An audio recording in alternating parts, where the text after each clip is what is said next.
Hello and welcome to yet another episode of Make It a Double Double. Welcome back. Thanks for coming. As always, it's always nice for those that do come back. If you're new, welcome in. This week we've got a lovely guest, one that actually I've been quite excited to have on. I wanted you on for a while. The man who delves into all the data and statistics of Sorare off his own back and brings up some beautiful ideas, I must say. It's M Pen himself, Mike. How are we, pal? Very well, thank you. Thank you for having me on. Avid listener of the show, so glad to get involved. Well, your name's been bandied about a little bit when we've talked about guests, so it's nice to have you on. And as an avid listener, like you say, you must be excited to get into the So Rare Saloon. So, Absolutely. what drinks have you got for us today, my friend? It's a Monday night, I thought we'd get a little bit spicy for a Monday night, so I've actually got my shaker here, and we've got a little amaretto Aaron's sour, Aaron's amaretto had his sour on the shaker out go. as well. I So can't we'll believe see it. how this turns out. I made this about 5 minutes ago, so it I might did. not get the best. I did pre-shake mine, just audio reasons You and that did, sort of. yeah. That's it. Oh, see, Yeah, yours yeah, yours has settled a lot faster. yeah. We're gonna let this settle for a little moment. And Nice, Aaron. then Let's have a look at we've got a what nice one you little made earlier. This, cherry on top. this was made about five There it five is. minutes ago, if that's so. Yeah, that looks good. That That looks that, good. that I quite well. like it. Mark, let's have a look. Yeah, so I made mine with a blender, so I wasn't going to blend that live on air, but yeah, I made that one. I got even cherry in the bottom as well, because that's what the So recipe said. what I will That's say, nice. your Yeah, your little foamy top looks a lot thicker. Yeah, maybe. yeah, that looks good, Mark. I'm impressed. I It think does. that's just It your looks egg. nice. I Your egg like. white will have I, had a I beat. mean, Your egg white will have had a beating, won't it, rather than Yeah. being shaken. Yeah. Wee. Yeah, good. What I will, Mark, yours. Do you know what it looks like with your cherry in the bottom? Mm. Looks like a It screwball does look like a screwball. because you've got the little bubble gum in the bottom, the little cherry. What a little treat once you get down there. Throwback a screwball is as well. I fucking love a screwball, me. That's an OG Yeah. shout. But I'm not. We're not getting Yeah, on a tangent of early, ice cream 2 minutes in. Mike, what is an amaretto sour and why have you spiced it up on a Monday night? An amaretto sour as my cherry just falls down. We're starting to settle nicely now. Nice, yeah. Cheers. Cheers. Cheers. An amaretto sour is Disaronno, an Italian liqueur, with some lemon juice. You can spice it up with some bourbon if you like. There we go. Disaronno. Just doing a Lemons. little. Oh, you didn't even squeeze your own lemons, as? No, No, Oh, come on. Mark will have I'm done. from Yorkshire. Mark will Yeah, have, You know, Mark will how have many grown lemons his are in own here? lemon. Value for money, mate. I can make as many of these as I want. I don't need to buy lemons. No, what yours is the northern version. Yeah. Mark will have flown in a Sicilian lemon that he's used the rind of around the rim and all that sort of stuff. I hope so. I like to say yes, but in fact, I actually just bought what has bought. Oh, there we go. but you see your cherry. Did you use a little bit of the cherry juice from the jar? Because that's the Did. secret. Yes. I used the cherry juice to sweeten it up. I didn't get a cherry Yeah, because it I is don't like delightful. cherries. But then I do like cherry drinks, so I should have probably done it. But too late now. I like a cherry. I mean, Haber did The make good us news put a is- full bag of them in a drink. To be fair, Yeah, to him. true. Yeah, it's just The good over news cherried is at that, this I mean, point. I've pretty much gone through a lot of that already. Yeah, I'm a bit worried. I've ended up quite a lot. So Well, I've got another shaker to go. And then I did bring a non-alcoholic A drink. non-alcoholic. Talk us through that one, and then I'll talk about how disappointed I am. Yeah, this is a very nice radler. I guess like we'd call it a shandy back home, or a lager top basically, but it's like an alcohol-free version. And I drink a lot of these in the summer here, even though our summers in Norway are very short. But it's a nice, refreshing drink after an amaretto sour. So I promise I looked. I really did. I'll see if I can. I've still got the Amazon search, but I even looked on Amazon to see if I could order one or a case because my missus has stopped drinking, so she'd probably like that. There you go. My last search is a Klausthaler non-alcoholic lemon is what I've searched. You've just searched that right And now. I promise I haven't. And the first thing that comes up is an ultimate selection pack that's £25. So I didn't buy that. But I looked at 3 different supermarkets and I couldn't even find something remotely similar. So also we'll get onto it in a little bit, but I'm not in the best shape today. Before Aaron makes a joke I about wasn't I'm gonna not in the say best anything. shape any days. Honestly, he's straight in with the fat jokes, so I was waiting for that. I've just gone for a Coke Zero. Not good enough I for you, have. but It's we'll let you probably on. my biggest bottle, but I'll just give you the ASMR Oh, bit. sounds But good. I have properly bottled it. But I've got a horrible toothache to the point where I can't even chew at the minute. So my energy levels have been through the floor today. Let's bring it back to Sorare now that we've all got our drinks. And that's same question we ask everybody. Where did you find Sorare? What got you into Sorare? Yeah, not exactly the same as many with the whole football index route, Finally. but slightly different. Slightly different. It was more footstock actually. So I joined, which I'm sure most listeners are all familiar with football index, and most are probably familiar with footstock as well. But it was a slightly smaller version, and it worked a little bit different. It was actually a really fun game actually. I got into that, I would say, like 2020. Yeah, it was pretty much during like COVID lockdown when I used to play a lot of FPL and a bit of gambling and whatever. And when all the football was kind of off, Footstock sort of ran like virtual tournaments when no football was being played. So that sort of scratched the itch a little bit, and it was a cool concept. It went belly up a few weeks after Football Index did. And I was a little bit, down in the dirt, feeling sorry for myself. And I was just like, I'd seen a lot of people on Twitter and whatever talking about Sorare, and I was like, nah, that's NFTs. That's never gonna work. What is that? Like, nah, not having any of that. Because that was one of the things actually with Footstock, you couldn't see this will blow people's minds on Sorare, but you couldn't see like average or like previous transactions of player cards that were sold and traded, and you also didn't know the quantity of how many cards there was of a Kevin De Bruyne or a Yeah. whatever. So it worked in a slightly different way, albeit not a very good way because it went bust. But again, at that time, we were like, Sorare, like, nah, it'll never work. NFTs, you can actually see how much people paid. You can see everyone's galleries, what cards they've got. Like, nah, it's so weird. Anyway, it probably took about 4 weeks after I'd lost a few quid on Footstock and I was getting a little bit bored again and thought, you know what? Just after the Gary V boom. So it was about 3 weeks after the Gary V boom. Where I was like, yeah, sure, I'll throw a few $100 in. And yeah, sort of had a few love-hate relationship with Sorare since then. There's been a few gallery sales for various reasons, and some times where I've spent more time on it, and times where I've spent less time on it. But yeah, it's over 3 years ago now. So I Who feel was your like first purchase? good say it question. again. Who was your first purchase? Oh man, I don't even know. Do you know who sticks out in my? I don't think he was my first, but who sticks out in my head? I can probably have a look. Actually, it might take a while to scroll through all the transactions. Uh, Jaden Oosterwolde was definitely one of my first. He played at 20. I think he's now at Fenerbahce. And I probably spent about 370 quid on him or something. You can probably get him for about 37p now. This was before limiteds were out, obviously. This was just rares. I'm pretty sure that was one of the first anyway. And that was at a time where All Star Rare was 205 points for Yeah. the small threshold Yeah. and 250 points for the big, and you could use a common Yeah. card. So Goalkeeper. most of us used a common keeper sort of thing. Long live Allison. So yeah, exactly. Yeah. So that's where I started. Nice. I was talking to George today, Sorare Canary, that obviously we've had on the podcast, was our first ever guest. And he's just bought a rare Antoine Griezmann Saw that. and Yeah. said, He got it on auction like, today, didn't he? that's, yeah. And he was like, that's my first, like, actual star player.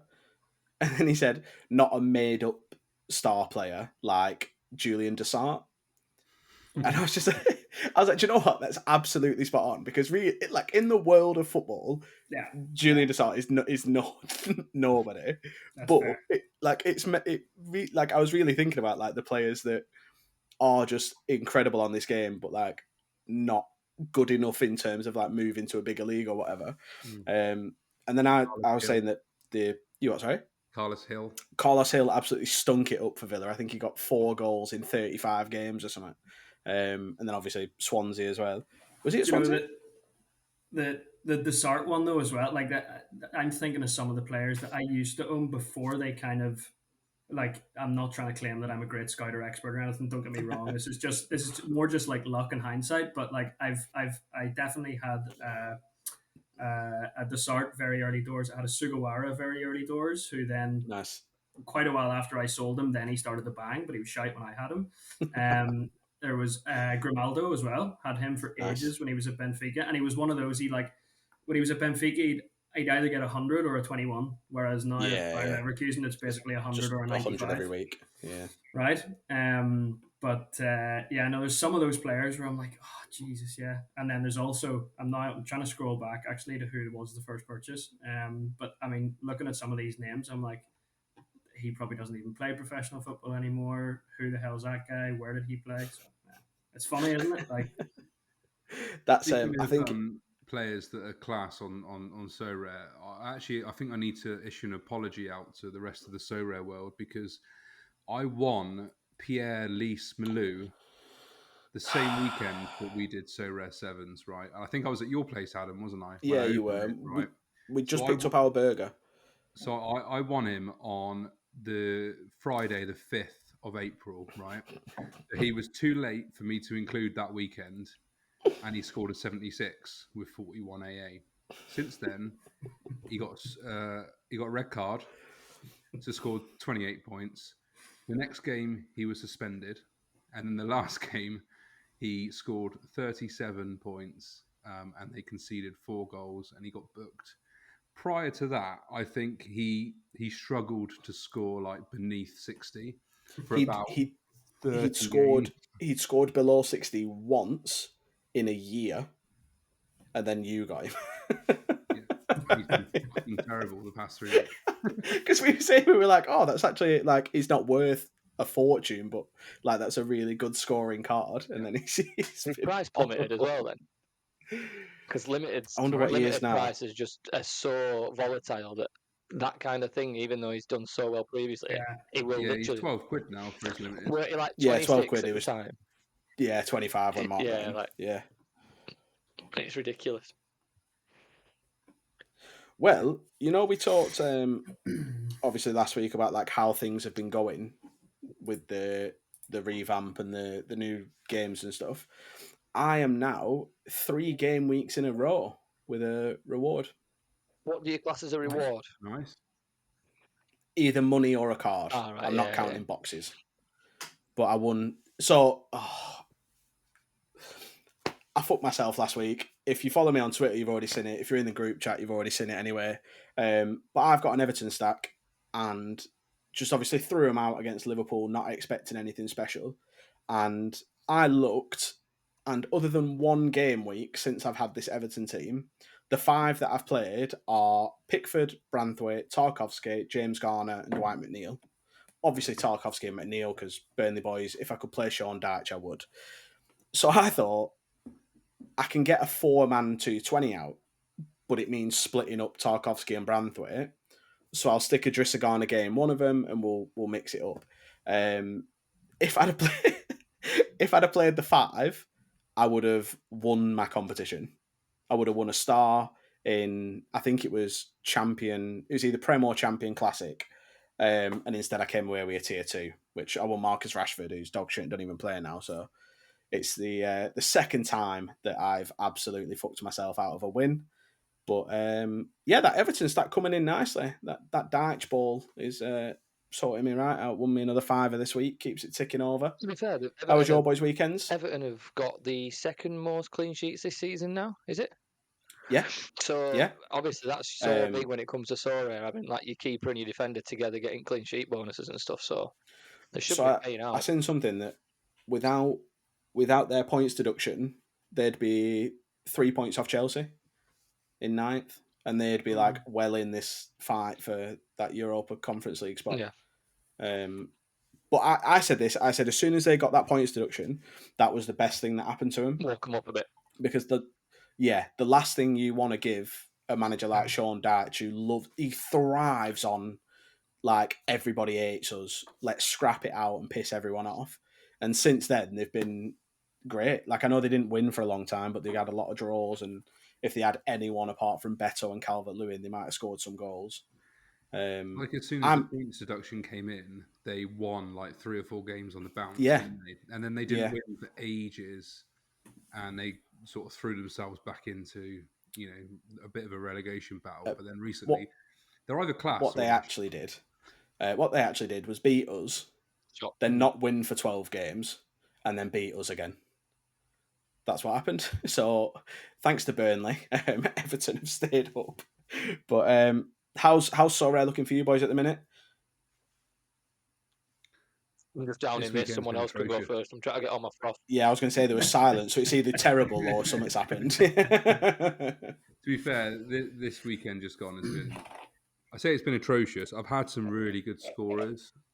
So I had a guy from Universitario last night. I think Andy Polo used to have him. Yeah, I remember him. He scored 100. I had the striker for Osijek, Ramirez, who scored a hat-trick, I think. Scored 98, I think, something like that. I had Kevin De Bruyne, who scored well. Bob Scoof scored well, but just none of them aligned. And part of the reason that is because they're in different regions. See, this was always going to be the issue, wasn't it? Is before the split, you had the pieces to put a good team together, but now you probably let some of your best players like split across. I still could have if I put them in All-Star or something like that. But true. That's going to go from August, isn't it? So. Well, I found out this weekend that Sorare data doesn't update the divisions as quickly as Sorare Division? does. No idea. I noticed that as well. So it was Sunday. Was it yesterday? I think it was yesterday. My Sorare data showed me that I was on like a rare reward. I was on 20 quid back or $25 or whatever it was, and I was thinking that's a decent weekend. I'll take it. Loaded up the Sorare app, and I weren't getting anything. Because it turns out that they hadn't updated any of the leaderboards, and I wasn't sat anywhere near where it said I was in any of the leagues. So all I'm getting this weekend is a tier 5 rare and about 4 or 5 boxes, which I'll take. It's not bad. It's something back. But yeah, I didn't realise that. So I'm now going to have to start checking Sorare data for scores and Sorare app for prizes. Leaderboards and stuff, because it just seems to be a little bit more accurate. Enjoy your 5 level ups. Yeah. I've still yet to get a card out of one of them. No, me too. Me neither, but I've had very few boxes. But on my game week as well, I was sitting yesterday afternoon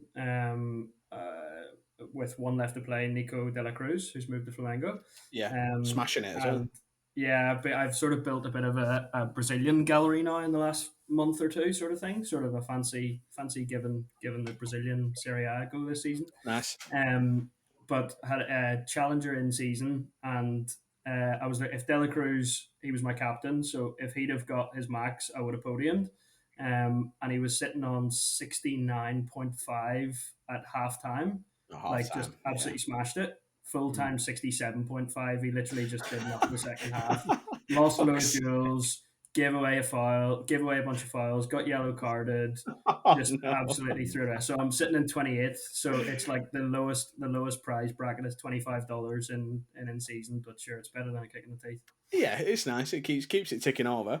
Well, I've obviously had these last 2 weeks. I've had the painful realization that next year is going to be tougher for me than I'd anticipated, because obviously I've built up my Burnley collection. XP's looking good. Then obviously realise that they're in Challenger, where it seems to be the fucking best players in the world play. Because if it's not PSV, it's Galatasaray. If it's not Galatasaray, it's Messi and Carlos Hill. If it's not them, someone's fucking smashed someone in the Championship. Honestly, I was looking at it, like that Galatasaray score just ruined everyone's weekend. If you didn't have a Galatasaray team, weekend as well, wasn't it Friday night? Friday night. Literally, I got 2 messages off George. Said weekend ruined because that's 2 spots gone, or like that's 11 spots gone Someone in the Challenger divisions because there were that many people with Galatasaray stacks. I saw something like Yeah, someone was sat yeah. on like 540 points going into Friday evening on like a rare Yeah, division, and I was crazy. like, I've never seen plus 450. I don't think so. I was like, well, that's me not getting anywhere near him. Yeah. And my gallery's shit. So I've quickly sort of changed my strategy for the rest of the season, and I'm sticking everyone into classic competitions, actually, to try and win the boosts, so that I can put myself in the best position for XP.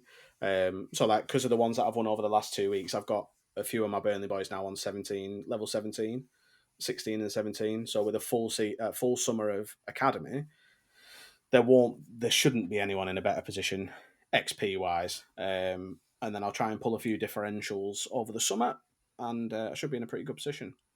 I think the thing with the classic and Go on. in-season situation is that your classic has more chance of earning something, whereas your in-season has more chance of earning a lot. So you either got to decide on whether to just try win something or go for the big stuff. Yeah. Because I had my Mechelen stack, which I picked the wrong forward, which absolutely screwed me because they won 3-0.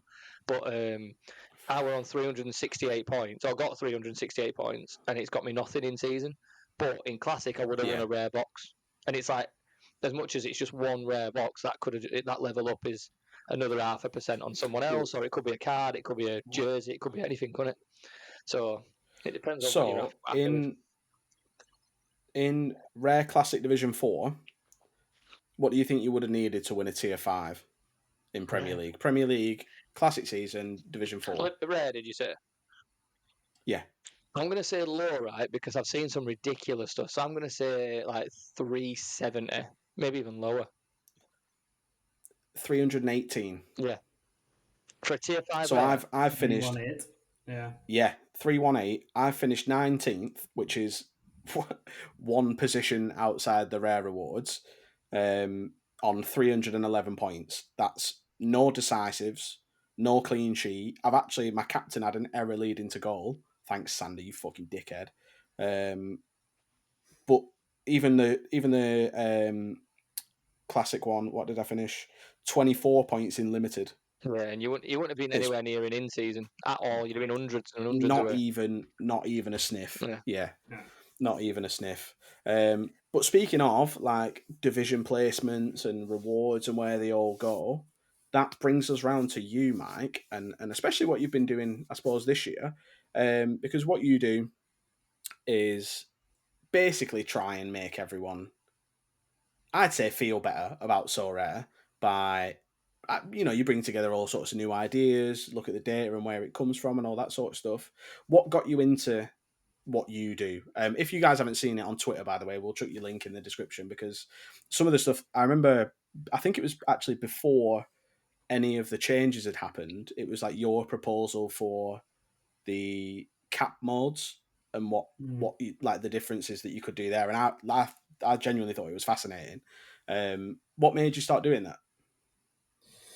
Yeah, I started, like, it was actually the first time I sold up my gallery, which was like August 2022, or end of July 2022, where I could just, came from a place of a little bit sort of like, I didn't like the way the market was going. I mean, if you remember, the 2021 and the first half of 22 is worlds away from what the market and average price levels and all are now. And I was like, I sort of feel like, I love this game, but like, I can make a nice wedge here, bank it, and then start from scratch again in a few months or whenever. I said a few months, and it took me about 3 days to start buying cards again, sort of things. Like it wasn't like I took a lot of time out. But yeah, it sort of came from that, and then sort of got a bit of good feedback and whatever on the first couple of Medium posts that I'd written. Some not so good feedback as well. It rustled a few feathers, and a lot of people didn't like what I was saying.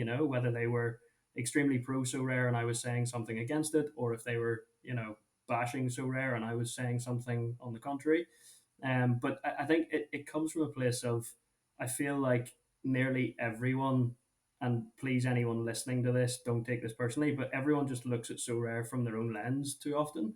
And so everything I write, I always try and look at it from like not my own lens, but like what does it do to everyone playing, or how is it for the business, or how is it for all managers kind of involved in the game economy, and the strategy or the tactics or the business side of things. I think that's always really fascinated me, and I think So Rare, as we all know, it was when it first came about, blue ocean strategy, brand new product in a brand new space, and they're still sort of carving their way. And I just, as a business case study, I find it really really interesting to try and capture this market, create a market first of all, and then capture it.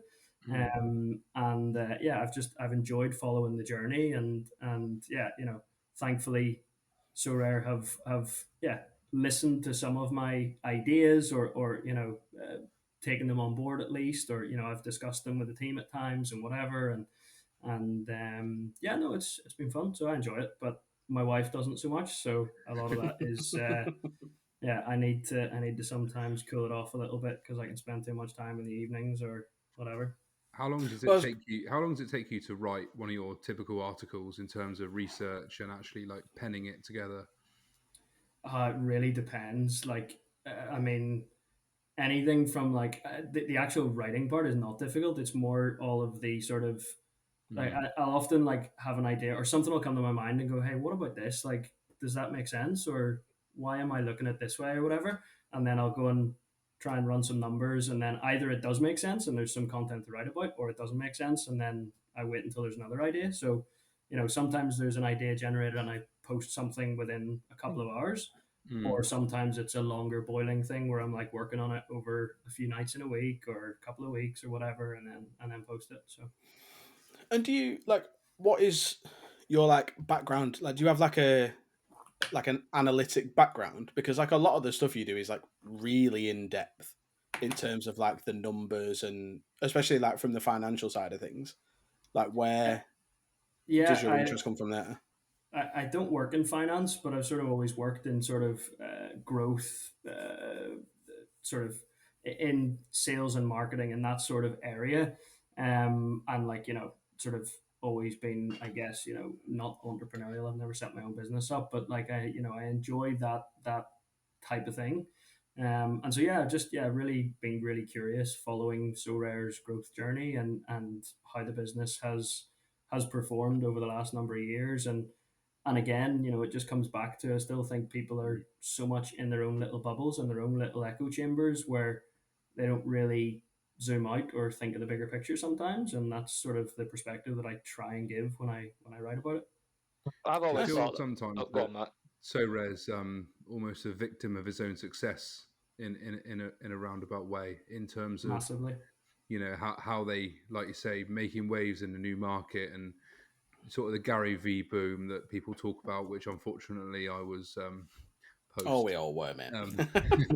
But how that sort of affected car prices. They absolutely rocketed up, probably to not a natural place of where they would have been otherwise, and because it's sort of steadily declined since then. um, it almost feels like they're a bit of a sort of victim of their own success in that regard. Find it more. Well, I think with the Gary V boom and the prices and things, though, So Rare get a lot of I blame think it's just leveled for out. external factors that they haven't produced. So, like, you see at the moment where people are on about, like, oh, I got this card and 2 weeks ago it was this and now it's this. And it's like, yeah, but they've just been sent off last week. So Rare haven't gone to the market and gone, here's another 10 of them just because you've got one, so the supply is bigger, your value's down. And I just think, like you just said, Mike, it was like, people look at it, think that's my card and it's gone down in value, they've screwed me over, and they haven't looked at the bigger picture of why prices have gone down, why they were so high in the first place, where they're going to be in 6 months' time. They just think so short term that there's just uproar about everything they do. And this is where updates now seem to be less frequent, because I think they just get shit for it from people that don't see the bigger picture. That August update was massive when they were like, this is what we're doing. Yeah. And you saw tweets within 5 minutes absolutely slating the life out of it. And I thought, how can you have that opinion Yeah. of something that you You literally can't predict what was going to happen? So No, you've just you physically couldn't even read that update in 5 minutes. no, and But you didn't had gain people what that you like needed to would know. see, yeah, you would see one thing that was like cap modes being removed. Oh, this is a fucking shit update. Terrible. This is not sustainable. This company's going to fold. When actually it was like, they're not coming away until August next year. It was ridiculous, and that's people just. if anything, the biggest downfall Sorare have got is half the community of fucking idiots. And I know that sounds like we're calling a lot of people out, but it's true. Like, people speak before they think on social media, and they say stuff without thinking. Saw one earlier, and that I don't know his second name, but there's a guy who works for Sorare called Paul, and I see him on Twitter all the time. Yeah. And someone put a tweet out saying this is ridiculous, 442 points for no reward. But it was a super rare lineup. So rare base foot or whatever it was. Yeah, Is it that one? yeah, I quote tweeted that today. Yeah. and it were a super rare To lineup. call them out. So you've got how many XP in all these cards? You've got 50% captain Yeah. on top. 440 is not a good score anymore for that level of No. division, and it's just My- idiots saying stuff that without thinking. My thing is, I was literally going to say, when do you think we'll stop seeing these tweets that I scored 8,000 points this weekend? Why have I only got £3? Like, with it's not you versus yourself anymore. I remember when I was first watching Chris Sorare on a Budgets videos, and it was almost like on a game where you've got PvP and PvE, and it was you versus yourself. Can you pick a team that hits this amount of points? If you do, you can score this many points. That's not the case anymore if you're not in the cap mode. It's, can you beat this many people and finish in the top so many places? Yeah. And these people, like last week with PSV, this week with Galatasaray, like, oh, I got 480 points, but I only got this much money. I didn't even win a reward. It's because you weren't good enough. You've got people that have got better scores than you, which makes that score not that good. This isn't just to call. Like, I don't know how. This isn't just to call Leeds fans out by any stretch, but this is similar to like Leeds fans at the moment are going, there's never been a team get as many points as we've got and not gone up. Yeah, but there's two teams that have got more points than you. Got They're above more. you. It doesn't fucking matter. It's the same This is thing. it. Like, Yeah. Just because you've broken some sort of record or whatever doesn't mean that you deserve to be better than anyone else. It's a points-based thing, and it's if you beat, You're that just the certain best amount loser of all time. Yeah. I think, yeah, as Adam, you asked the question, why did I start writing? And actually, I forgot that big glaring point. Like, it was the idiots posting this, that, or the other, not backed up with any data. And I was like, I've had enough. I need to kind of back something up and either counter them or deliver some more sort of credible sort of views and analysis on things. I wanted to go back. I wanted to go back to Mark's point on the victim of their own success thing. While I agree on that, you can also counter it with, if they didn't have all of that, would they have got the 700 million round of funding? Would they have signed the Premier League? Would they have signed the NBA and MLB? So I think there's a balance there, and yes, there's definitely things they could have done to temper things early doors. But can you blame them if you were in their position and there was just interest-free money floating around here, there, and everywhere, and people were going nuts on NFTs? I mean, eat your lunch. Get your bag, This is the thing as well, isn't it? It's not even like it's just so rare where the prices have come down. You look at the money that some people have lost on useless NFTs, where they were buying them for millions and hundreds of thousands, and then they're worth like £3 because people have realised that actually they are useless and no, like, they don't serve a purpose. At least with So Rare, there will always be utility. You can always play the game. Like I've said before, I would much rather play So Rare, even if the values were at 0, than I would FPL. Because it's just a more fun game to play. Yeah. Obviously, I never want that to be the case. The financial aspect is like something nice as an incentive. But I like the game. I think it's a fun game. Yeah, just people. So Rare and FPL and incentives and stuff. I think, and it actually reminded me of a recent article that you put together, Mike, on So Rare and their partners and relationships. And that's quite an interesting read, I thought. And, I think you played particular emphasis on their relationship with Liverpool. and how good that relationship is because of the Anfield experiences and the tickets and all that sort of stuff. And it made me laugh a little bit that the Premier League put out a tweet basically saying, play so rare rivals this weekend and you can play at Anfield. How magnificent is this? And this is the Premier League that Liverpool is a part of. And they're basically saying, we can't get this. We can't get a prize, but So Rare can. How amazing is this? Live your dream. Go and play So Rare. And it's like, when you think about it, it's like the Premier League run FPL effectively, and you think, why are they not offering those sorts of prizes for people that play FPL? Surely they could get that. But they're putting out tweets saying, go and play this other game, which is kind of like a rival to our game. Yeah. And win this fantastic prize that they can get, but we can't.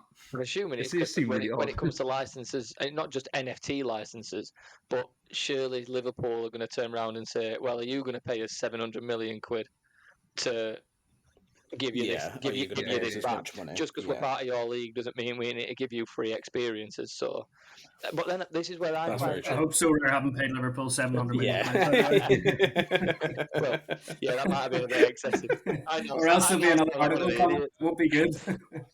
I'll tell you what, Mark. I just find it quite funny and quite interesting how like the actual Premier League are saying that. Do you know what I mean? Yeah.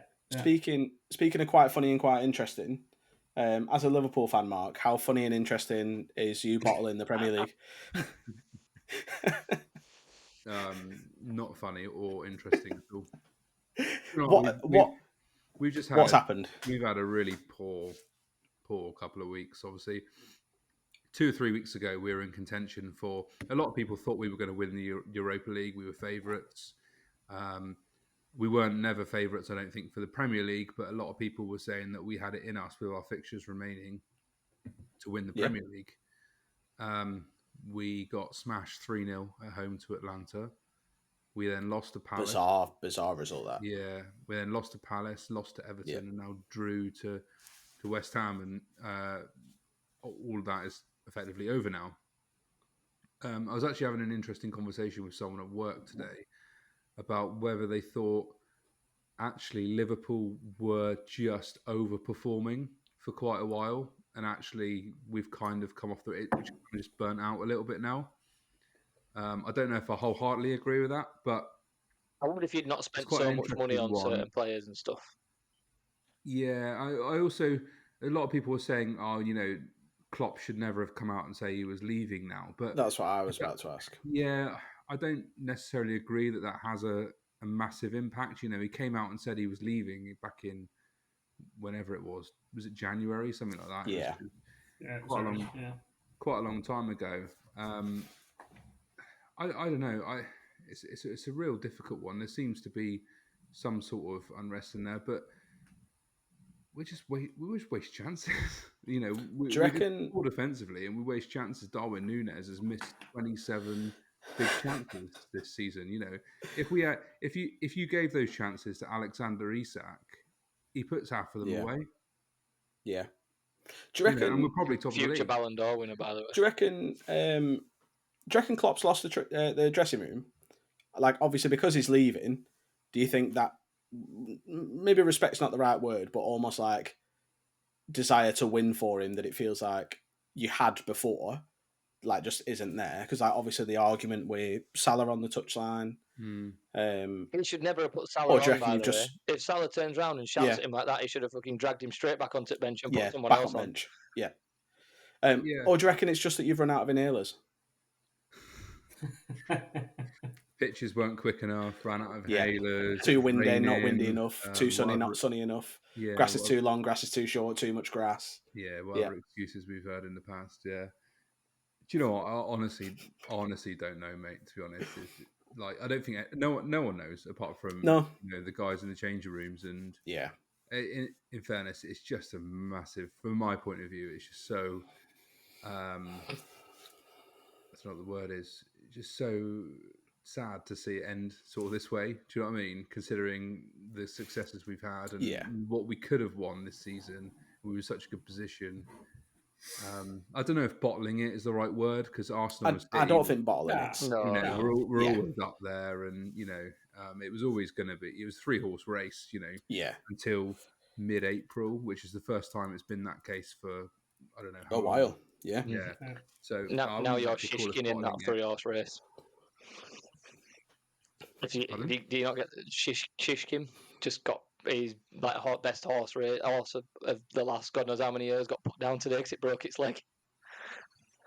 Literally, like, Why are you laughing at? because Not very nice. it's funny that I'm just referring to Liverpool as the third horse that's just decided A dead to horse. crumble. Yeah. Right. On a more like broader perspective from the Premier League, with the title race and the relegation and even fourth place, where do you think all that finishes? Given there's only 3 games left now.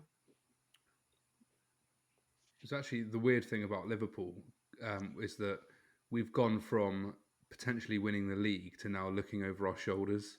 And actually, Chelsea and Chelsea and Villa. Arsenal actually did us a favour this weekend. Oh yeah. Coming back, I don't. Chelsea coming back from 2-0 down to beat Is it that close? draw with Villa, and Arsenal obviously beating Spurs. It's almost like a weird one. Before the Everton and West Ham score, we were desperate for Spurs to beat Arsenal, and then after the Everton and West Ham games, we were actually not too disappointed that Spurs didn't win. Is it that close? Yeah.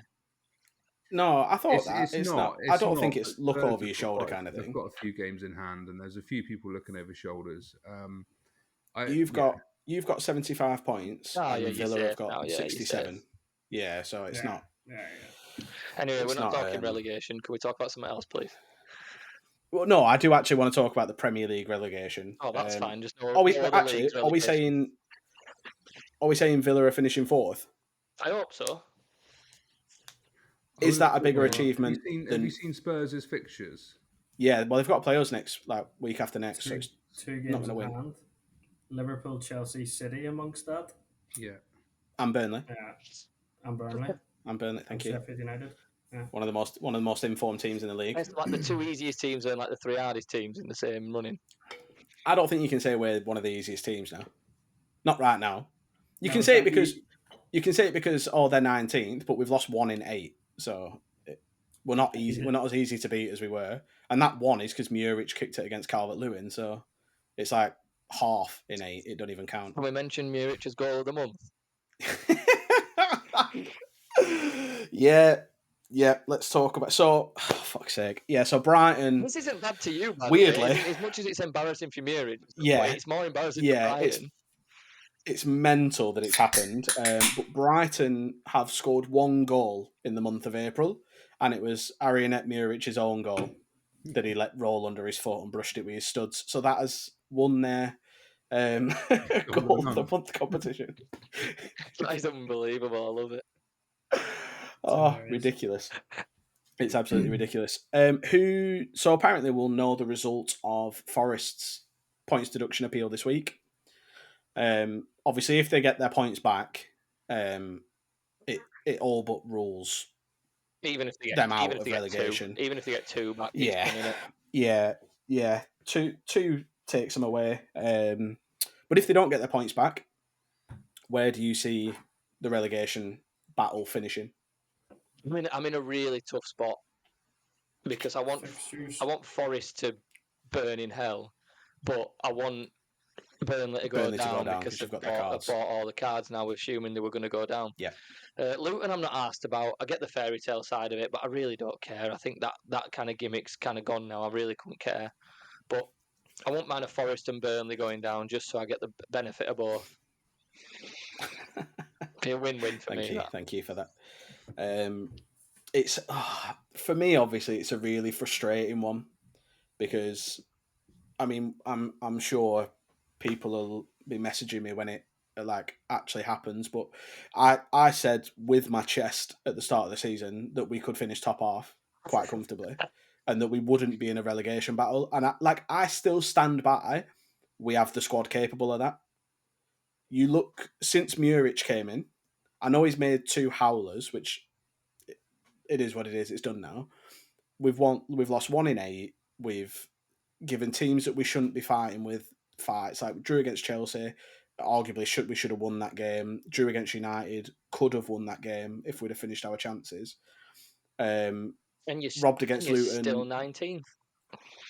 This is it. Yeah, but this is it. Imagine if we'd have actually played the goalkeeper that got the best keeper in the Championship last year and kept most clean sheets. It's a frustrating one. I still think we've got the talent, like a mid-table Premier League squad, to be honest. But fun fact for you, Adam, my missus' family grew up just in the same sort of neighborhood as Sanderberg. Yeah? So her sister went to school with him and everything, and yeah. So her nice. stepdad is good friends with Sanders' dad. So yeah, he had a really good game on Saturday, and then got a lovely assist for Anthony's goal.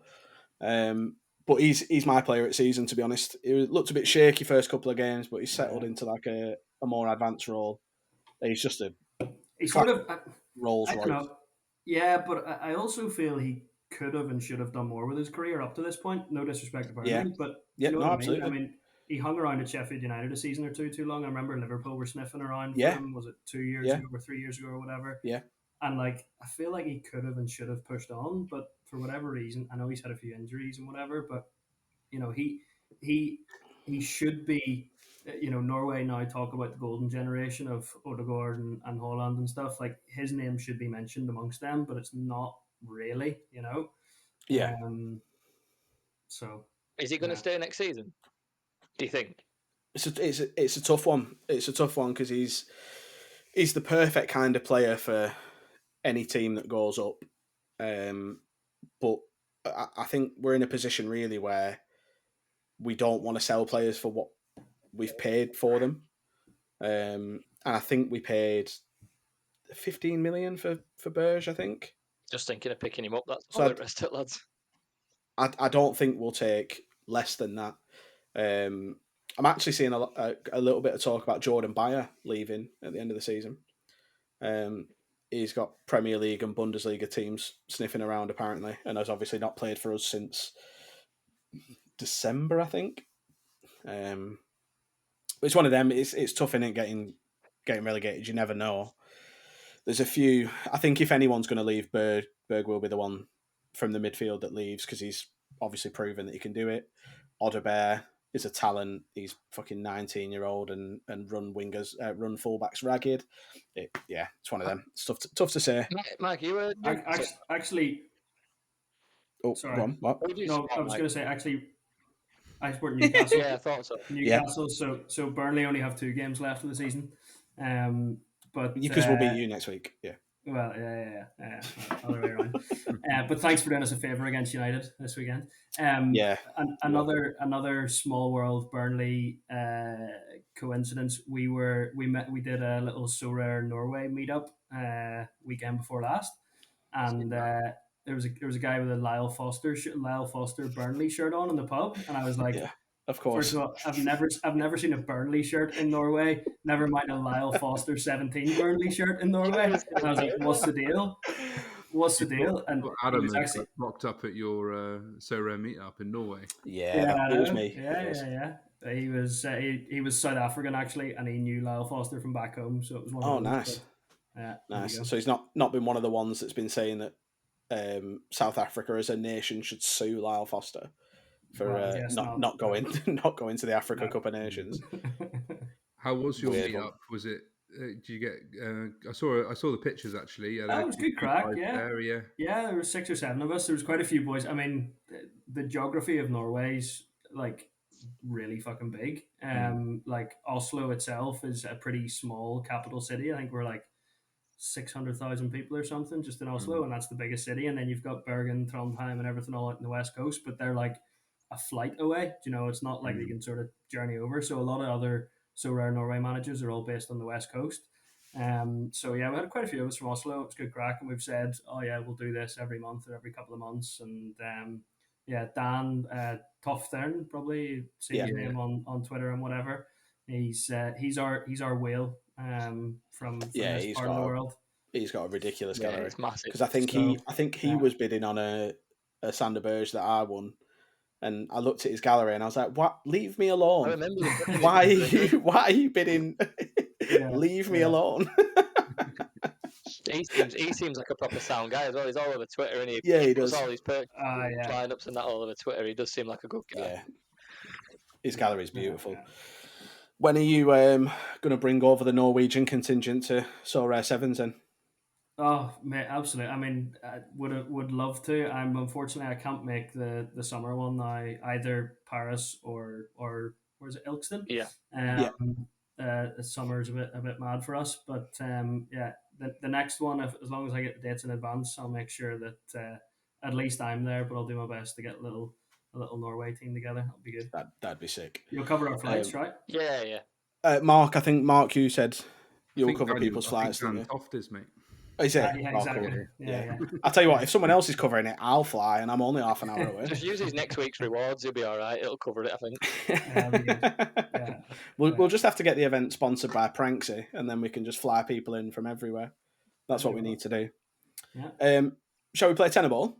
Let's do it. Yeah, because I've got a bit of a feeling this could be a very controversial one. Yeah, argumentative week. I mean, the chocolate was controversial enough last week. Well, yeah, this is it. I feel like maybe Aaron's just trying to purposely step up the controversy, but no. So this isn't like the chocolate one. There was a lot of hate for that, and actually the selections were awful. So I actually do agree, but the list was legitimate. Yeah. It was a legitimate. No one came at you, Mark. Yeah, I agree. The answers that people seem to be annoyed at. Yeah, but again, we've talked about the So Rare, like public being idiots. That can only be amplified for the British public because they really are fucking morons. So, well, there's two options as per. None of them are opinion related. They are factually rated, so we can't be annoyed at the results. Okay.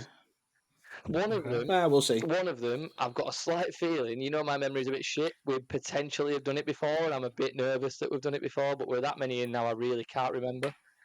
So okay, is that the football one or the football one? Yeah. Okay. Could have fucked it, but it is what it is. So, Mike, I'll let you choose who you want to go against.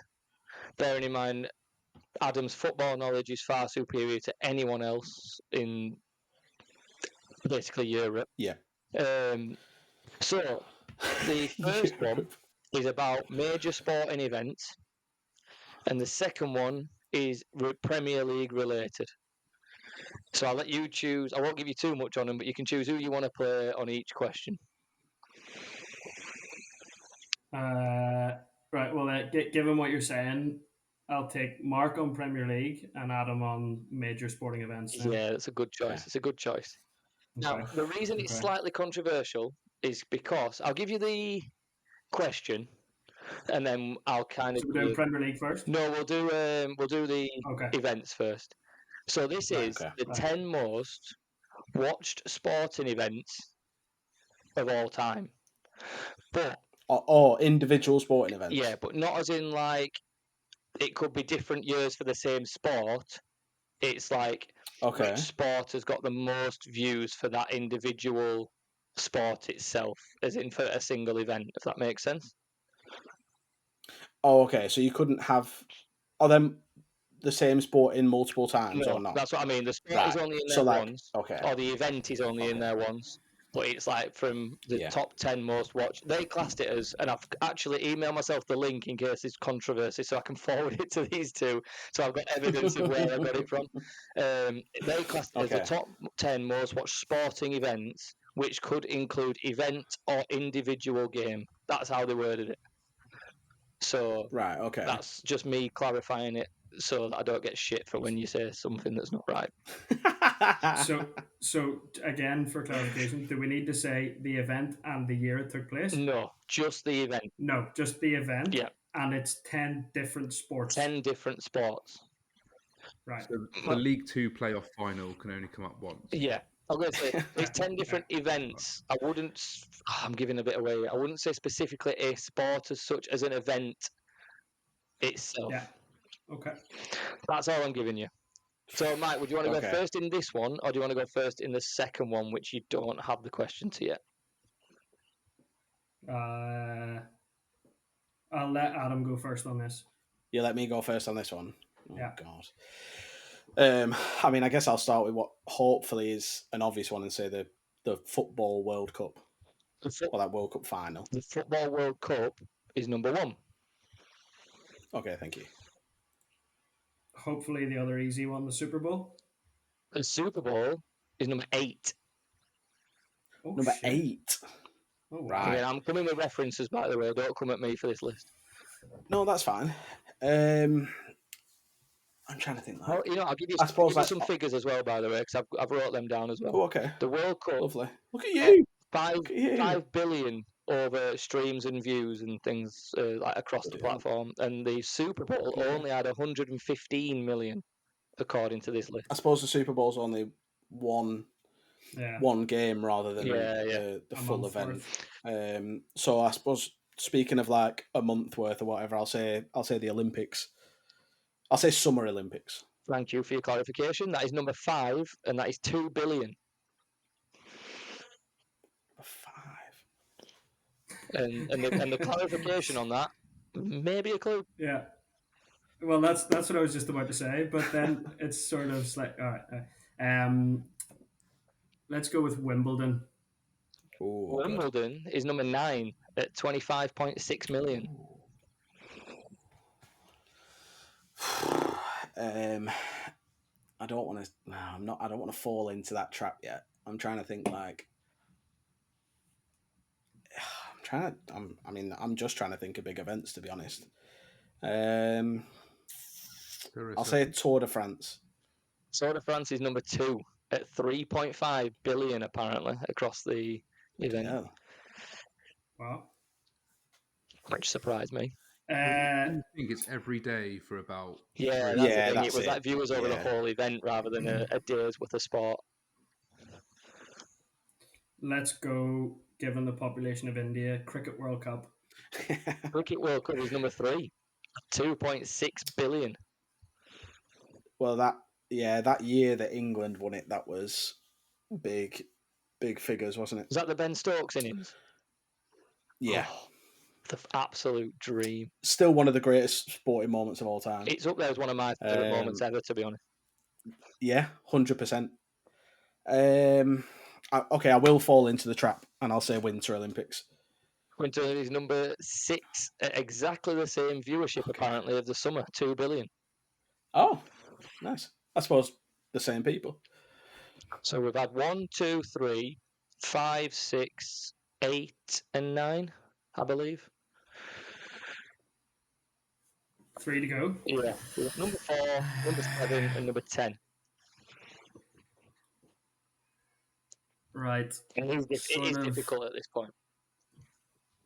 I'm going to go, this might be a bit of a punt, but I know in the US, the fact that it's over a duration of a number of weeks, NCAA, like the March Madness, like the college basketball.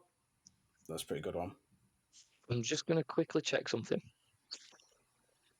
And there's a reason. NCAA finals. Yeah. I think it's called, or March Madness. College basketball. I think you're incorrect. I'm just going to double check how they word it, which actually I might have just give you a really big clue. It's basically... It is incorrect. It is not in the top 10. Okay. I'll take it.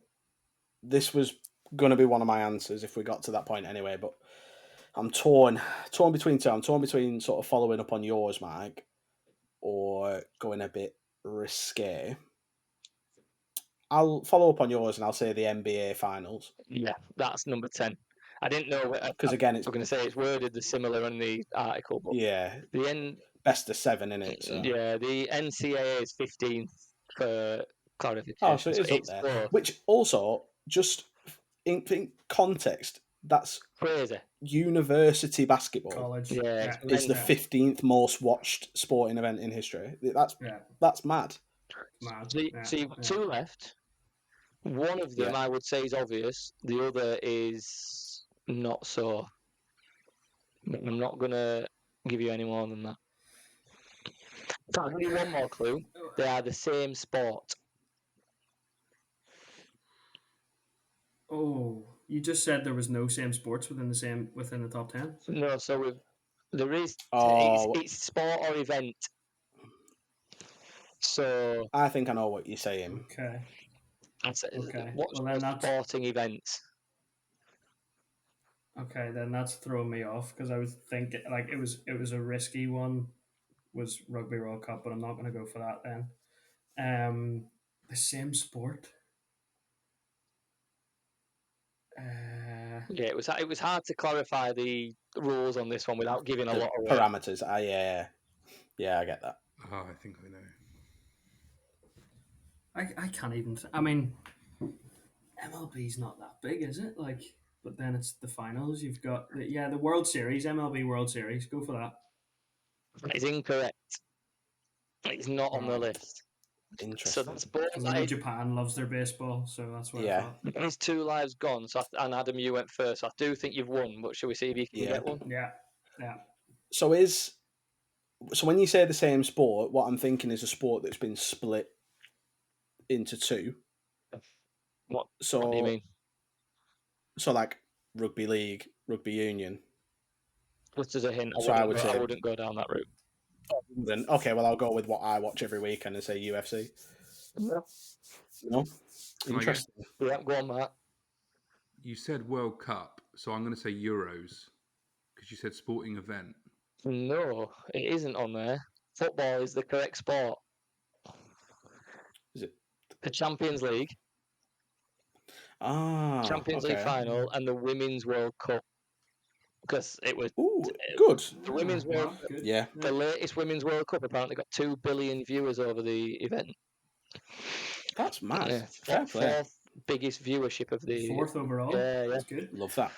So That's massive. that was the. So no boxing. I suppose they're individual events, so aren't Yeah, they? you Boxing won't and UFC and class- stuff like that. You wouldn't Yeah. have them as like a multiple fights in one Yeah. weekend type thing, would you? So it's just one event. No. Yeah, you're absolutely right. Right, so Nice. we'll take Well that. done. I was expecting a lot more. Thank you. That was tough. That was tough. Yeah, I was expecting a bit of uproar with that one, but we'll take it. It's tough, isn't it? Because I think, like we were saying, when you've got stuff that's like over a full month and best of 7 and stuff like that, like probably for like individual events, it's probably a completely different list. But Yeah, could have probably in gone terms off of like like individual the full game event, and found out what yeah, like the World Cup was and all final, that. yeah, It's like Tour de France is classed Yeah. as one race. one And event, then all even of though a it's sudden like you're 2 like, fucking months or yeah, whatever it is. so it is what it is. Nice, Right, this is the one. right, and this is the one that we might have done. Okay, The last 10 individual, so they might have had it more than once, Golden Boot winners in the Premier League. don't think we have. Don't think we've had this. So individual people, so not like if they've had it twice before or whatever, just the last 10 individual. And before Adam maybe tries kicking off at any of the stats on this, if they've tied and had it more than once, I've counted the other person. So like, That's literally about to answer that literally, question. so like some of these people have had it more than once, but they've tied that year. The person they've tied with, I've classed the Yeah. other person to win it that year. The other before he had ones, it. yeah. So it's the last 10 Premier League Golden Boot winners. I like that. I feel Individual. like this is a bit easier to understand than the last one. So Mike, you get to go first this time. I go first. Right, okay. This is where my knowledge really shows up for the worst. Harry Kane. Harry Kane is correct. He's fourth on the list, but I've just gone back from the latest to the oldest. So yeah, fourth. Yeah. I believe Mohamed Salah Number 3. might have tied with Harry Kane. I think he did one year. Yeah. But obviously it don't matter because they both won it Yeah. individually as well. The question is like going back. I feel like my knowledge 10 years ago, the Premier League was a lot better now. So how many people have won it like multiple years? Oh, I should have looked at how the furthest one was, shouldn't I, and seen what season it was. Yeah, that would have been a nice hint. Right, drawn a blank already. Let me think. I can only think of like people from too far long ago. There's a lot more recent than you think as well. Yeah.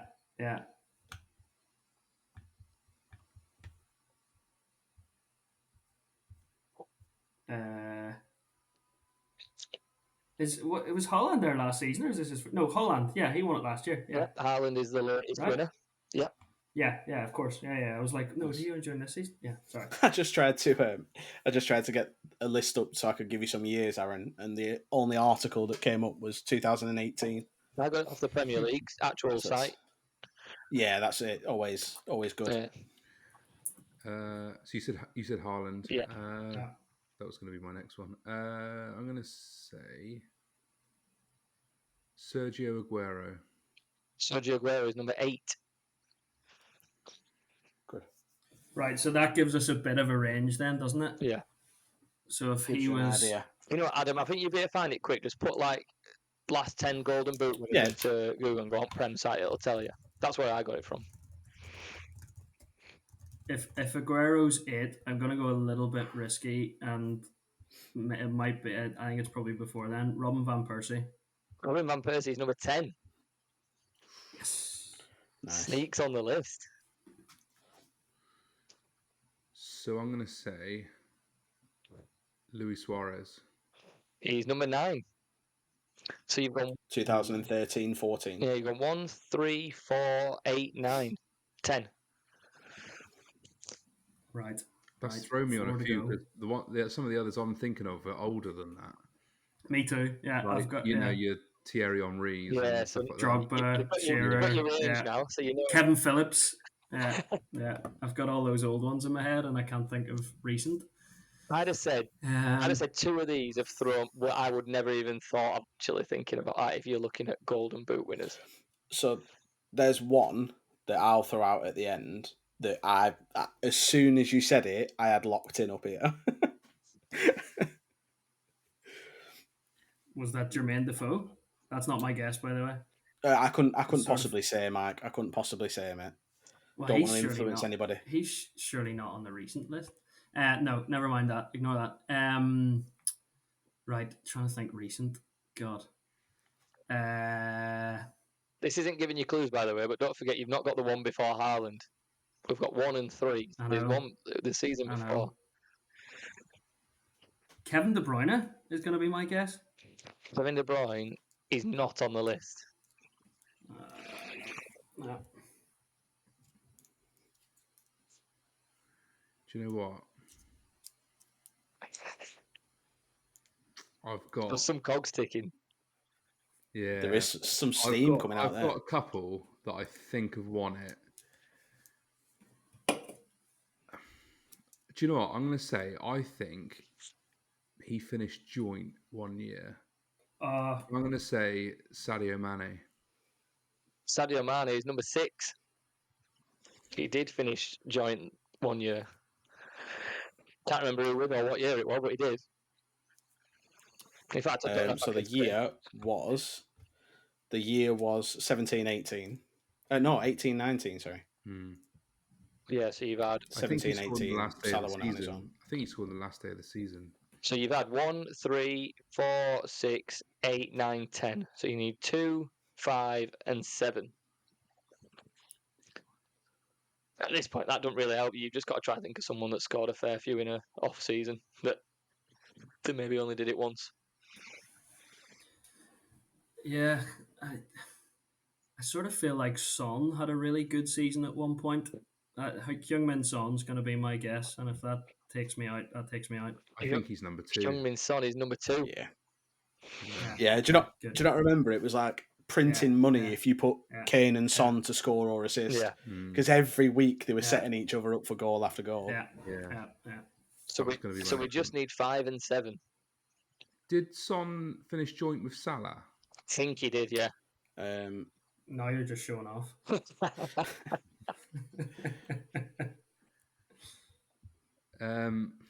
So we got 5 and 7. Did you say? Yeah, and I would say these are the most outrageous ones of the list. I'm going to say Jamie Vardy. It's a great shout. Jamie Vardy is number 5. That is stunning. So Aaron, just for context, number 7 is the one. Was it? That's the one I had locked and loaded. Yeah. Mate, you could have given me right. So you could have given me a week. Who was number 8 again? Aguero. Aguero. So between. So Aguero was 8 and Mane was 6. Yeah.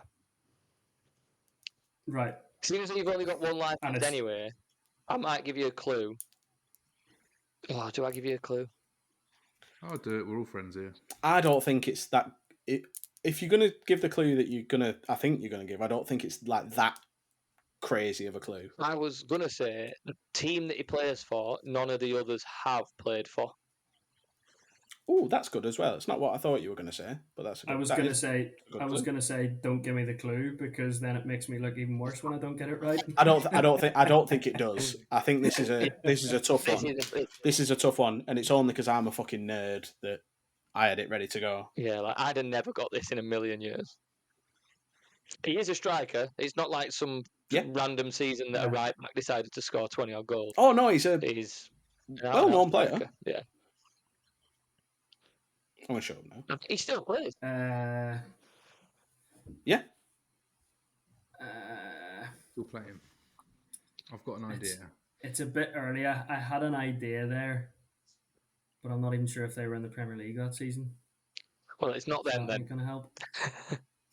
Is it playing for a top 4 side? He's playing for a top 4 side. He was at the time, yeah.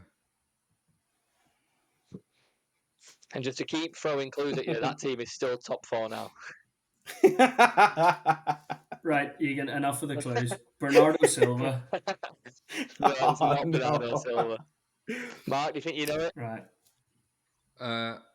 My guess was going to be, I'm not sure why, but I'm going to say Olivier Giroud. It's not, but he played for the same Right team though. If I said he played for Arsenal, and he was a very fast striker, any ideas?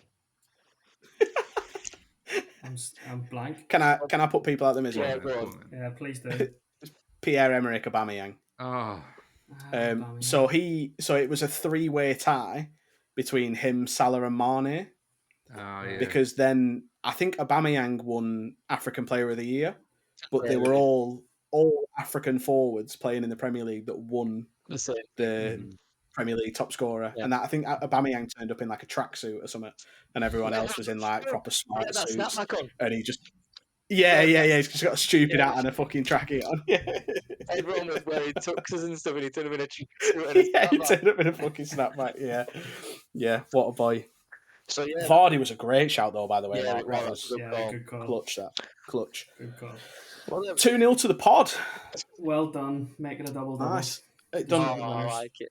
and it was a double that happened. Nice, very good. Still don't understand what constitutes a double, but never mind.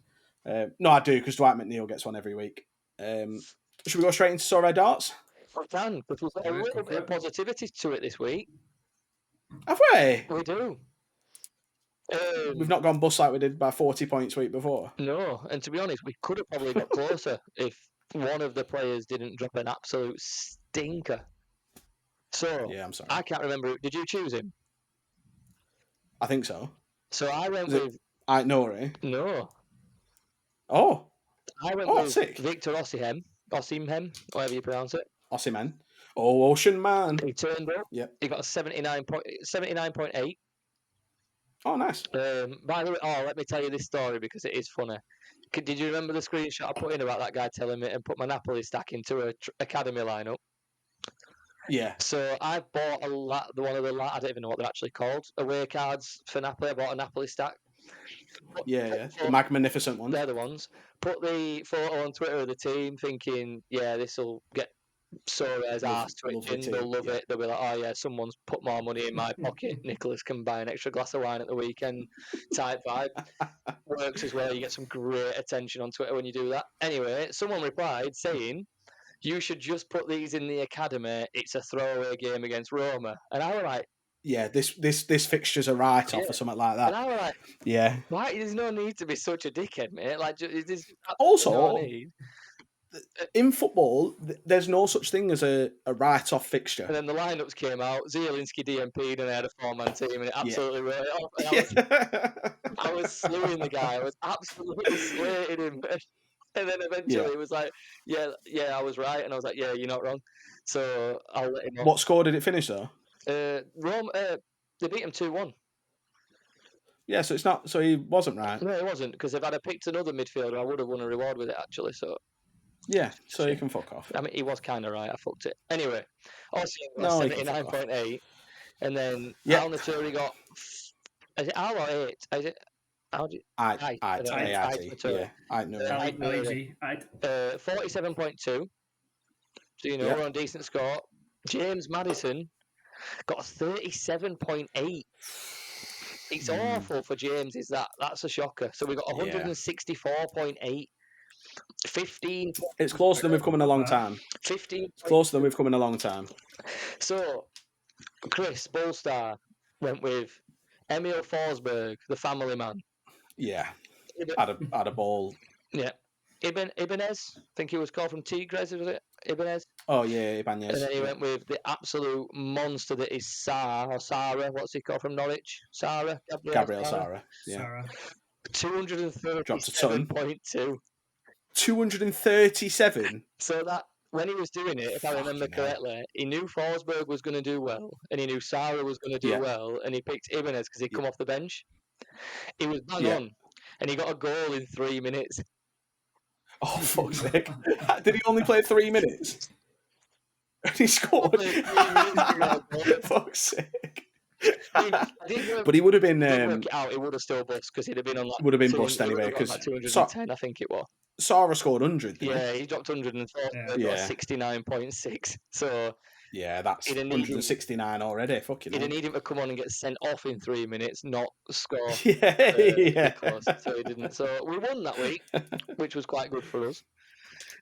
Even that would have busted him, by the way, if he'd have come on and got sent off and got 15. That would have still busted him. He'd have had negative 184.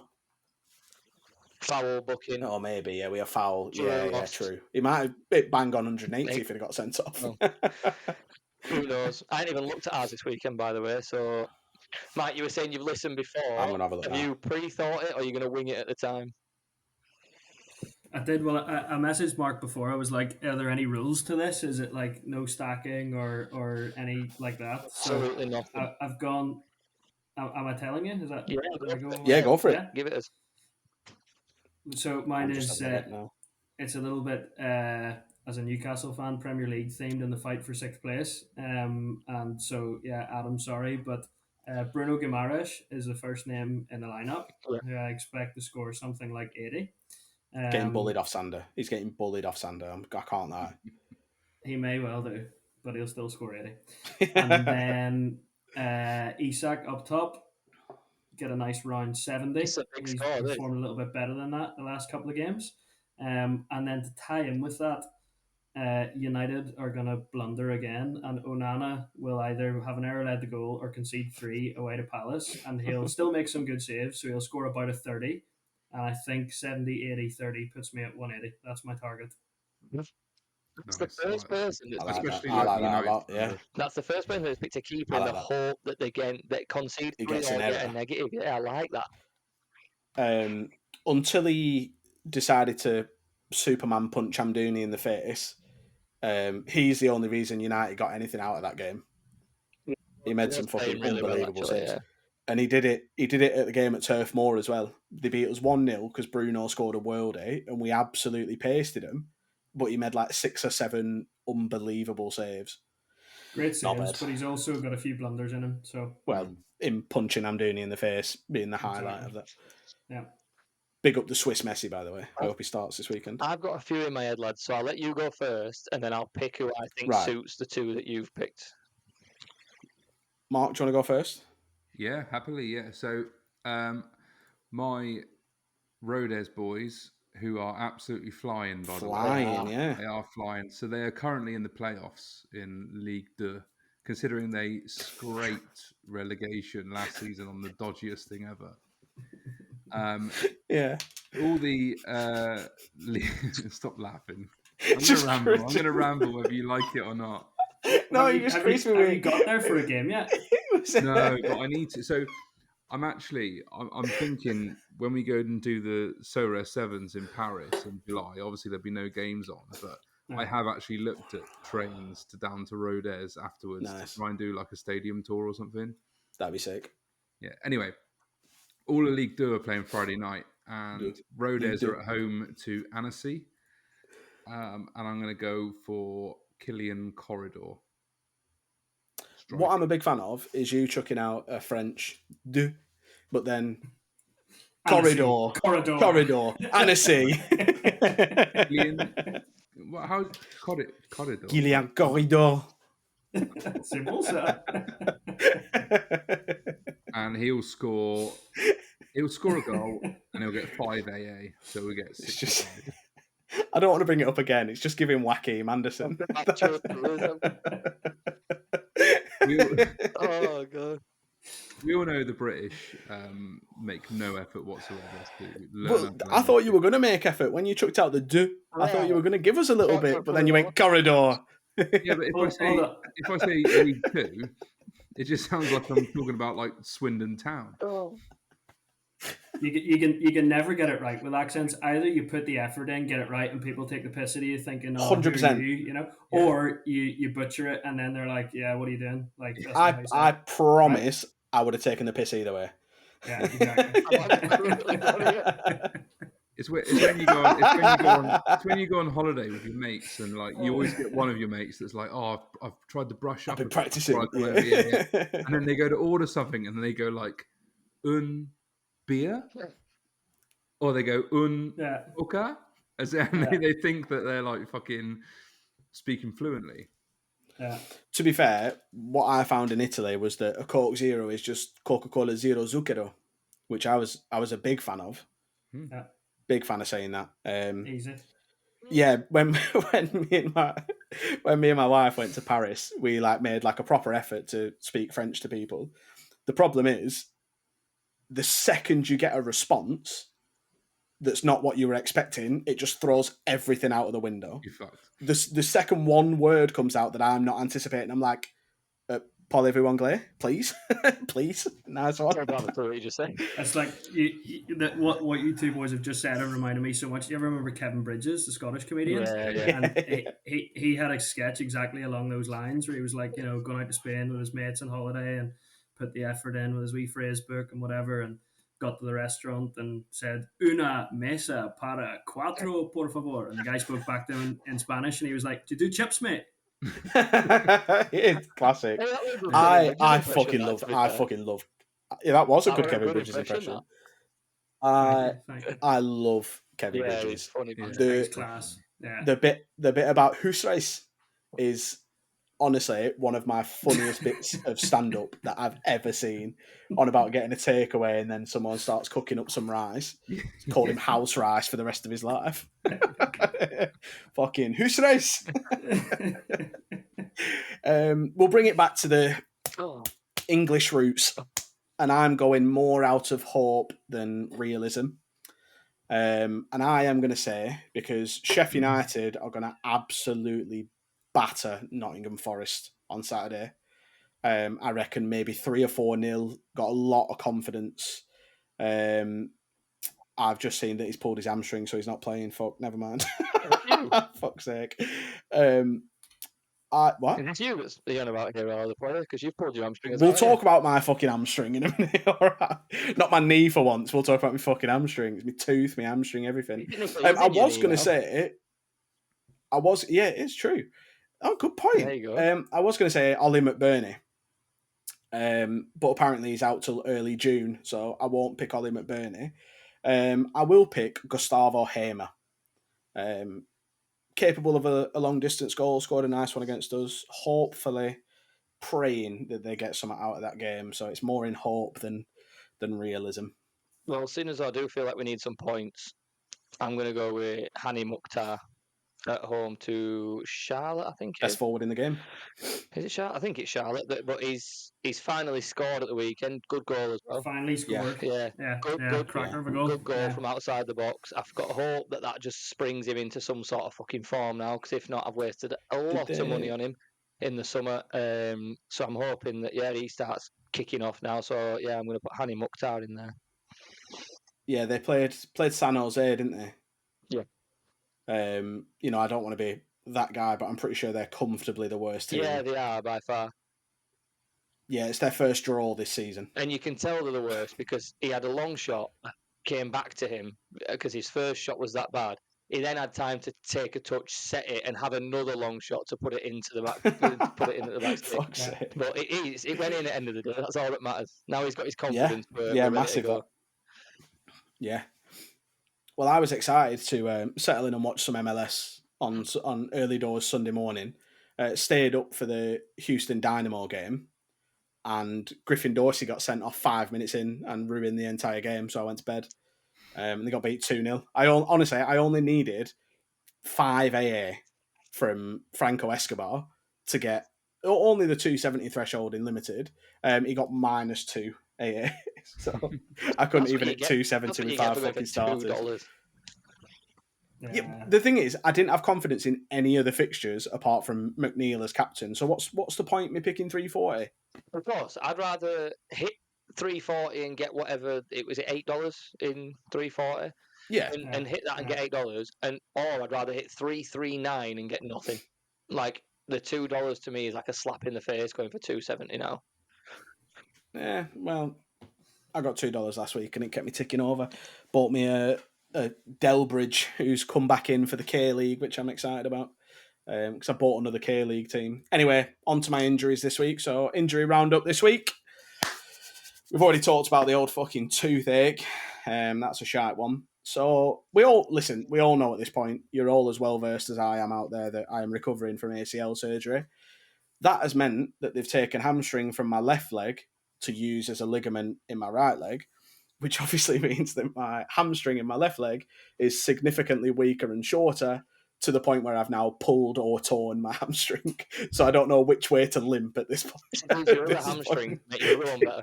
I'm like that. Like every time but the worst thing was, I was like, oh, get some ice on it straight away. That obviously made it just contract even more.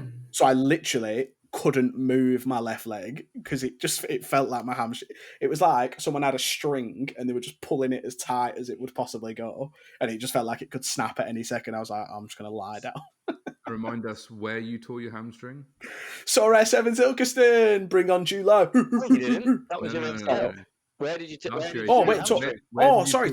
Where did I tear my hamstring? Arguably the best place that I could, on the doctor's table. When I went to see my specialist, I literally turned to get off the table and just felt it and I was like, oh, fucking hell. He was like, are you all right? I was like, I'm pretty sure I've just torn my hamstring. He's like, oh, it happens all the time. I was like, cheers, that's helpful. I did pull my hamstring at Surrey 7 Scotland, so we're keeping up the routine of one of us gets an injury at every tournament.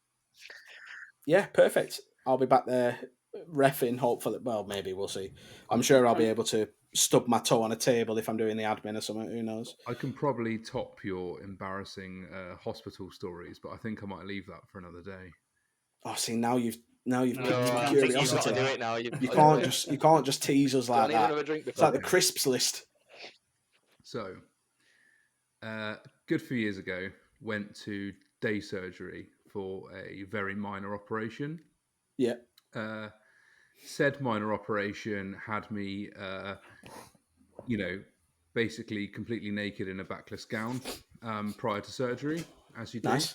Sexy. So they gave me this backless gown, told me to strip off and whack the backless gown on, so I did.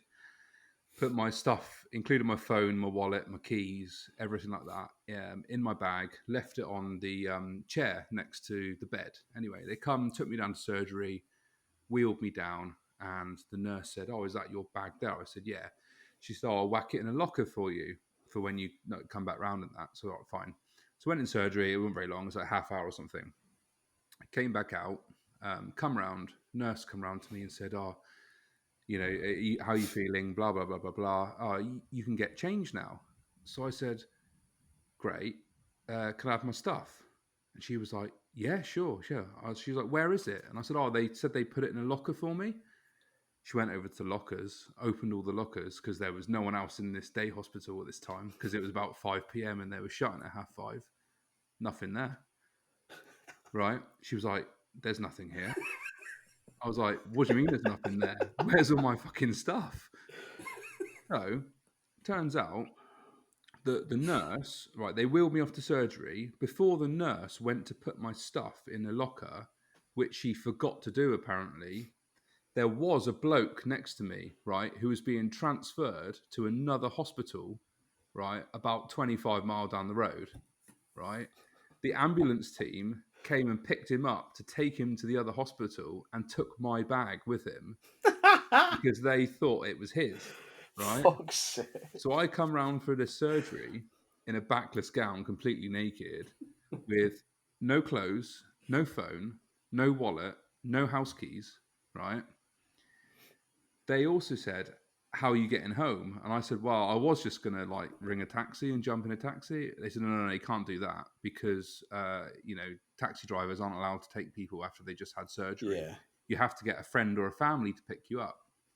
Now, I haven't long moved to Cheltenham at this point, and I had no family members around to ring. Right.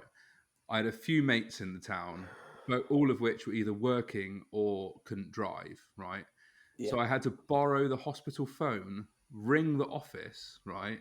And they sent this junior who had only joined my work, right, 2 weeks prior, to drive to the hospital, pick a naked markup with a backless gown on, right? And he walked into the surgery and was just like, what the fuck is going on? I was like, I haven't got any clothes. This lady was like, this nurse was like, I'm really sorry, sir, but the hospital's shutting. You're going to have to leave. And I was like, what do you mean I'm going to have to leave? I've got no fucking clothes. Like, you've shipped it off to another hospital. Hell. So she goes in this cupboard and comes out with these fucking scrubs, like surgical scrubs, right? I said, oh, put these on. So then there's me walking out of this day surgery, right, in these surgical scrubs, right, walking through the car park, getting into this lad's car who I've met like 2 weeks prior because he was a new junior at our work that they just sent down to pick me up from hospital, not knowing what was going on, right? I then had to, because I had no phone, no wallet, and no keys, I then had to use this lad's phone to add one of my housemates on Facebook and message him on Facebook to say, fucking hell. basically say what's happened and can you like let me in the house? Because he was at work, right? He worked in a high street shop in the middle of Cheltenham. And he was like, I can give you the keys, but I'm working. You're going to have to come and get the keys, right? So I had to get this lad to drive me to the middle of Cheltenham High Street, right? Christ. I had to get out the car, walk through the high street wearing these scrubs, right? To the shop where my mate worked at, right? Walk through the shop to find him, get the house keys off of him, walk back through, let myself in. Jesus. Yeah. That's so good. That The new guy who started probably. I mean, if you could have played the joke on him and started acting a bit crazy in the car or whatever. Oh, He would have thought this 100%. is some 100%. initiation into the new workplace. At what point do you get investigated for a junior picking you up half naked outside a hospital though? Because like this guy's just started and he's got to pick his boss up who's fucking naked. Mark and junior, juniors. he was like Mark and juniors. He wasn't like 14. He was an apprentice. Hey, listen, your track record, mate. Who knows? Oh, So right, don't have any luck. I'll chuck out another embarrassing one that we can finish on. So when obviously COVID happened and everything sort of like hospitals got stripped down to like emergencies and like completely necessary stuff. So I went for my one walk a day during lockdown, came home and boys, when I tell you, man to man, the most intense pain, like someone had just absolutely launched me in the balls. So, like, just from nowhere, like I was on the bath, I thought I was going to be sick. I was sweating. It was awful. Rang 111, and the paramedic was like whoever answered the phone was like, "Oh, you need to go to A&E now, like straight away." And I was like, "Great, obviously can't drive," and my missus at the time didn't drive, so she rang her dad and was like, need you to come and pick Adam up and take him to the hospital now. He said, does it need to be right now? I've got a Sainsbury's click and collect in 10 minutes. She was like, now It's a it weekly needs shop. to be. Like, you don't want to miss your weekly Listen, shop. it's a great. Yeah. No, it's a great question. You had to book the slots, lockdown. You're getting pasta substituted for Lucozade at that point. Do you know what I mean? Like, it's a Can't tough risk time. it. It's a tough time. So he came and got me, took me to hospital over these speed bumps, thought I was going to die. It was awful. Went into hospital. When I tell you, there was nobody there. It was like an outside thing that I had to go to, like, refer, like, check in or whatever. Got wheeled into hospital in this room. Obviously, bearing in mind the region, it's already embarrassing as it is because everyone's coming and checking out your fucking package. I'm in agony. This fella comes and he just says, straight, we need to get him into surgery now. And I'm shitting myself at this point. So he's talking to me and he's like, oh, it's testicular torsion. Oh, no.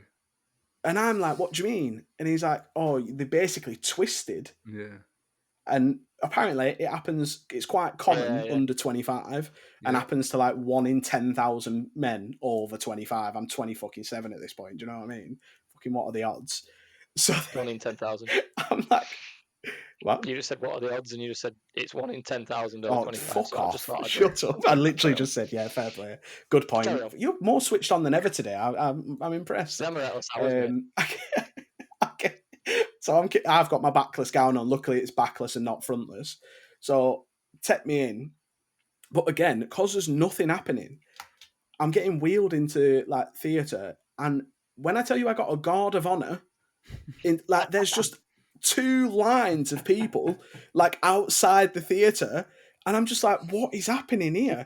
And then they've got me on like this is what I mean. Clapping me, I was so brave. Like I'm fucking John Terry against Sunderland and they've taken me off after 26 minutes. So like I'm in theatre. They've got me on like the gas to like knock me out. And then this fucking nurse is like, oh, because nothing else is happening, we're going to use it as like a student, like a study thing. Literally, there's 8 people over me and I'm just having my fucking balls fucking untwisted. Like, honestly, sometimes I have like a panic attack because I think of how many people have seen my cock and balls that one day in Derby Royal Hospital. It's traumatizing. So when we were out on our doorstep clapping the NHS for their COVID work, what we were actually clapping was them sorting my balls out. Yeah. A really quick one. Honestly, I've got a really quick one for you. Oh, go on. Because I love this. I'm your typical wouldn't get it out if I didn't have to type thing. You know, I'm not one that's I'm not there proud with of their manhood. You know, if no, I can't. Take that as you will. I didn't really have a choice. Yeah. I wasn't like I didn't walk in naked. I will give them what I've got, and I'll do what I can with it. That's the kind of rules of the day. Motion in the ocean, fella, not how big the waves are. Right, and I was in the kitchen at home, and we were just building some furniture and that, and I've just thought, I'm a bit uncomfortable, I'll rearrange, and I've instantly gone, shit, I think there's a lump there. And I've gone, folks, I've checked, by the way, all men, check your nuts.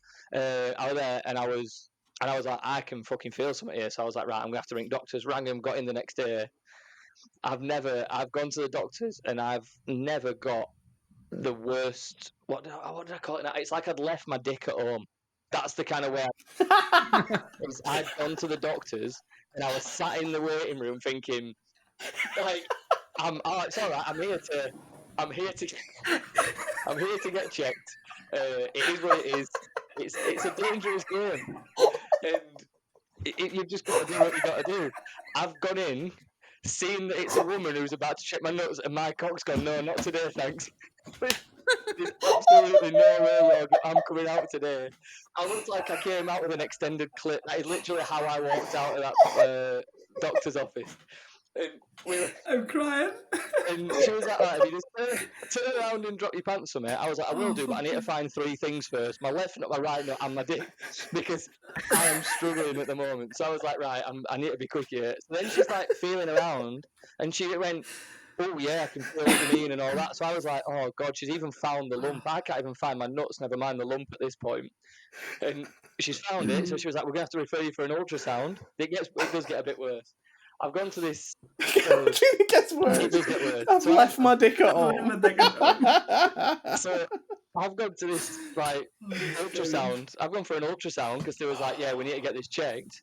And the same thing, they've gone, oh, we need to do it now. They put cold jelly on your nuts. Now, yeah, awful, every mate. bloke knows what it's like when they're cold in the first place. Yeah, grim. So I've gone in thinking, Grim. at least the room's warm. I don't have to panic. You know, I can go in calm here. They've put them on, and my nuts have just instantly gone like, no, like, not today. And I was like, oh, luckily it turned out all right. There was nothing there.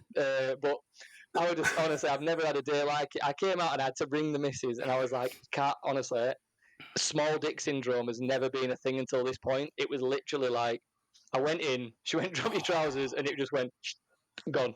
I was like, he's absolutely nowhere to be seen. It was and do you know what, very demasculating, if that's a word.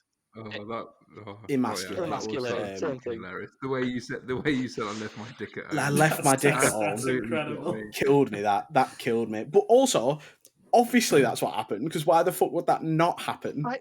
It's just, I've never had to go into a room and somewhere drop your pants, other than the person that wanted to say it in the first place.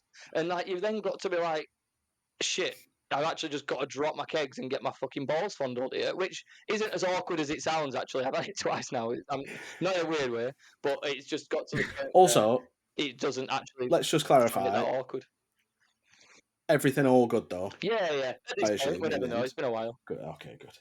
Yeah, I mean, listen, get regular checks. It is, you know, especially testicular cancer, prostate cancer, as much as we've had a laugh there, it is very serious. Get yourself checked. I feel like we can't possibly talk about anything else. That's the best possible place to leave it. There is no way that the title of this podcast is not going to be "I left my dick at home." Yeah. There is no way we are going with anything else, because that is single-handedly the greatest sentence I've ever heard in my entire life. Mike, it's been an absolute pleasure, mate. Thank you so much for coming and joining us. Where can people find you? Thank you, guys. It's been a pleasure and amazing laughs. MPen10 on Twitter and Medium as well. I think the same on Sorare. MPen10 #UTL. And yeah, thanks for having me on. We'll get the links dropped down in the chat. Boys, it's been a pleasure as always. I'm going to try and go and have something to eat or either that or I'll just cry. But I'll speak to you when I speak to you. Have the best evening. Cheers, boys. Have a good one, guys. Good Cheers. boys. Bye. Love you. Bye. See ya.